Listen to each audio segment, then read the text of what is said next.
ನಮಸ್ತೆ ಎಲ್ಲರಿಗೂ. ಇವತ್ತು ನಾವು ಕಡಲೆಕಾಯಿ ಚಿತ್ರಾನ್ನ ಮಾಡ್ತಾಯಿದ್ದೀವಿ. ತುಂಬ ಸಿಂಪಲ್ಲಾಗಿ ತುಂಬ ಚೆನ್ನಾಗಾಗುತ್ತೆ. ಹಾಗೆ ಒಲೆ ಮೇಲೆ ಒಂದು ಪಾತ್ರೆ ಇಟ್ಟು ಅದಕ್ಕೆ ಸ್ವಲ್ಪ ಎಣ್ಣೆಯನ್ನು ಹಾಕ್ತಾಯಿದ್ದೀನಿ.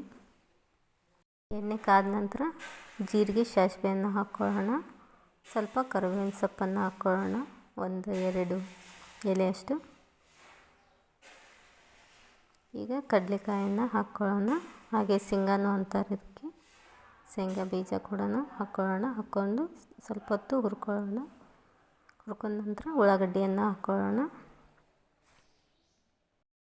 ಸ್ವಲ್ಪ ಕೆಂಪಗಾಗೋವರೆಗೂ ಹುರ್ಕೊಳ್ಳೋಣ.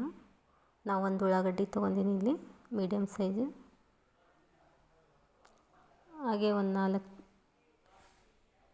ಮೆಣಸಿನ್ಕಾಯಿ ಹಾಗೂ 1 ಟೊಮಾಟೋವನ್ನು ಹಾಕ್ಕೊಳ್ಳೋಣ, ಹೆಚ್ಚಿಟ್ಕೊಂಡಿರೋದು. ಅದು ಕೂಡ ಒಂದು ಸ್ವಲ್ಪ ಫ್ರೈ ಆಗಲಿ. ಸ್ವಲ್ಪ ಅರಿಶಿನ ಹಾಕ್ಕೊಳ್ಳೋಣ. ಅದನ್ನು ಸ್ವಲ್ಪ ತಿರುವಾಡಿ ಹಾಗೆ ಸ್ವಲ್ಪ ಉಪ್ಪನ್ನು ಹಾಕಿ,